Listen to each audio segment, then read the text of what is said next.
if we lose a game 5-2. And a part of this game story is that we win all statistics, all, with 10 men and with 11 men, all statistics, and all statistics that matter to win games. We win even expected goals. We win the bypass defenders. We win the touches in the box. We win the shots on target. We win everything. If we play the same game again, I would bet a lot of money that we win it 99 out of 100 times. So, but this is also part of the story, and this is also needed.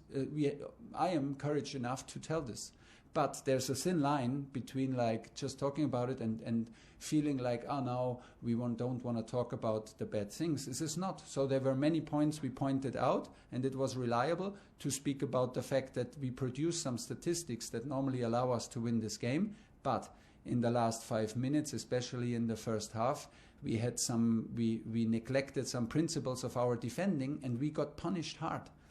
And we talked about it, of course, because it's like how we defended, it's like how we solved problems that came up, it's about our body positioning, it was about being slopping in the build-up.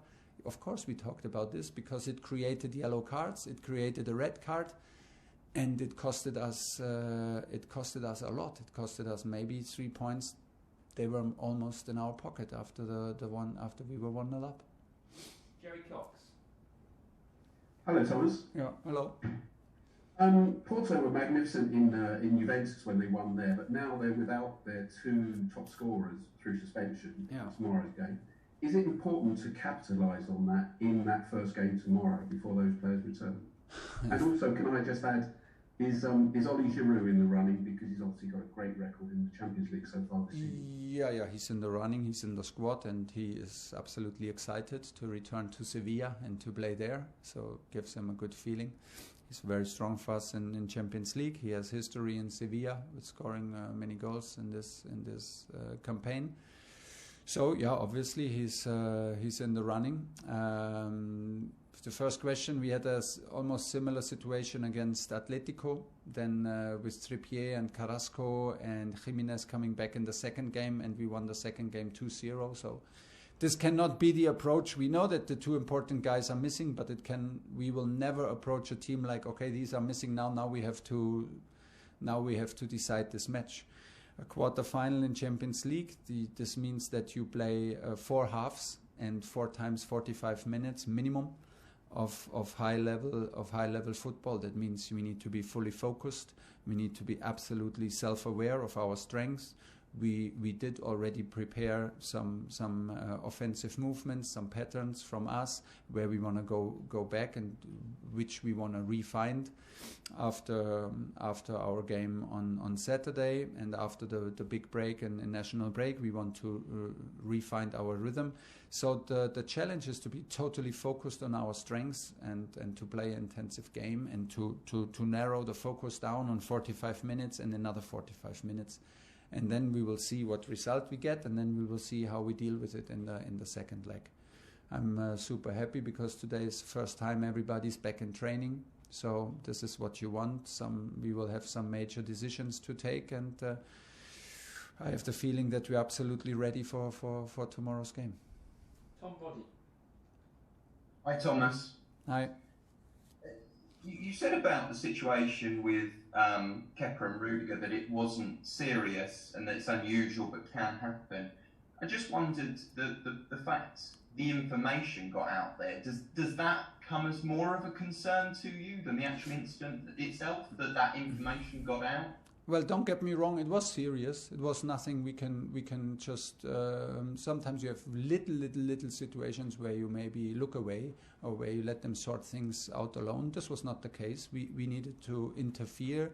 We needed to interfere in the situation. So the situation was serious, but how the guys themselves handled the situation was also impressive and showed a lot of character. But the situation was serious. That it gets out, yeah, it's how can I say it? I get used to it in modern times. There are too many channels. There are too many ways where information can get out. I heard even that some of my debrief from match got out and was out there, like what I told the team after the game and stuff like that. Yeah. Okay, it's not nice. I would love to, like, the information I give you now on the incident is of course not the fully details, because I strongly believe that the details need to stay in the club, in Cobham, in training ground, and in the dressing room. And of course, if we do meetings, we absolutely talk confidential, and for me it has to stay in the meeting room. Nowadays, things can go out, which is not like how we want it, but it's not such a big deal that I start now digging for who is the leak and who did this. I think you can get totally lost in that, and I don't want to lose my focus. So I'm not much out there in social media, not at all. I'm not much in the media, and I know what we talk here, and I will strongly rely that I don't want to lose my trust in the group, so I accept it. Okay, we've got time for two more. I think we've covered that subject quite enough. Matt Law and then Andy Dillon to finish. Hi, Thomas. Hi. I just wanted to check, because we would have expected Tony Rudiger to start this game. I just want to check that nothing that's happened would change that. Do you expect him to start the game? Yeah, absolutely. And then also there seems to be a suggestion from Porto. I don't quite know where it's come from, that Chelsea players celebrated the draw, that they were happy to draw Porto. Quite a lot of that has been made in Portugal. Okay. Are you aware of that? And also just the fact that West Brom result, maybe just remind people and your players that, you know, there's never an easy game, there's never an easy draw. So if it was necessary to remind us, okay, we take it as a reminder. It was a big slap in the face, honestly. If you take it from that result, that we needed that reminder all together, okay, let's take it like this. But honestly, I could not see it coming. Even if I watched it after the match, when I did the analyzing video, I was tempted to bet a lot of money in the 45th minute that we will win it when I watch it on video, but we did not. So I did not see it coming from the first half an hour or for the first 40 minutes that we were sloppy, that we were in overconfidence. But yeah, we got a big slap in the face, like I said, and if it was necessary to remind us how tough it is to have clean sheets to keep on winning, okay, we take it like this. But you know, it's normal that people create stories around it, and it's absolutely normal that Porto will play their role as an underdog. We come from Premier League.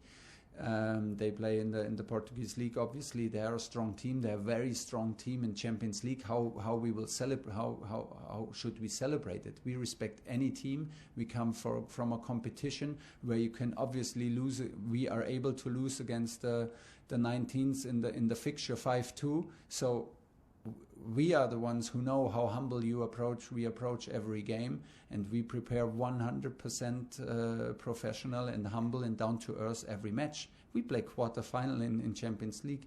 Once you wish for an opponent, okay, you get lost. You will lose yourself in some crazy mind games.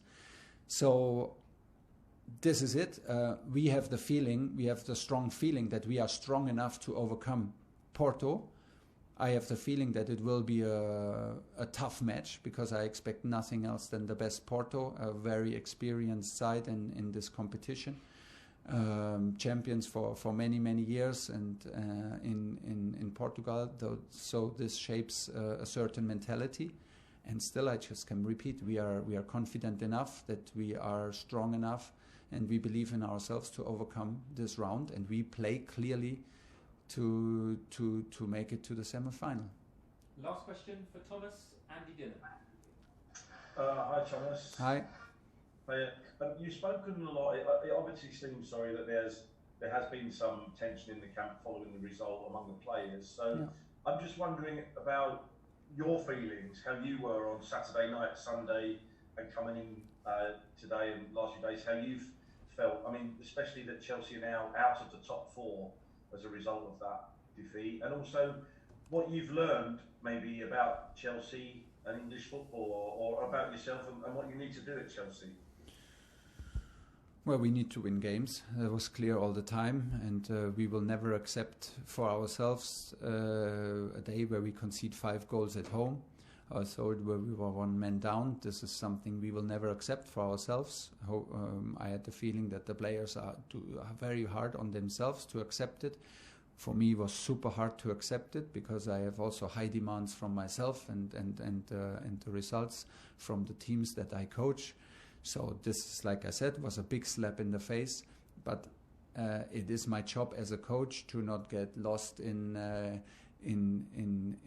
my emotions and not get lost in my anger and not get lost in my disappointment. But to just get myself up and watch the game again and watch the performances and watch our behavior. And there were clearly things that we should do better and have done better, and that better behavior on the pitch, like in how we defended, in the principles, how we attack, in the rhythm, in the body positioning, in the distance, in the passing distances in the own half to escape pressure. We did obviously mistakes that we didn't do before, so it is the moment to improve it. But there are a lot of circumstances that you have to accept. You come from a long break. We got a lot of praise. We play an early match on Saturday, and still you have to accept at one point, even as a coach, and when you are very angry after match, that in the evening and the afternoon you still stay very, very disappointed. But we produced many numbers, crucial statistics, which normally are enough to win any game. Even this game, even the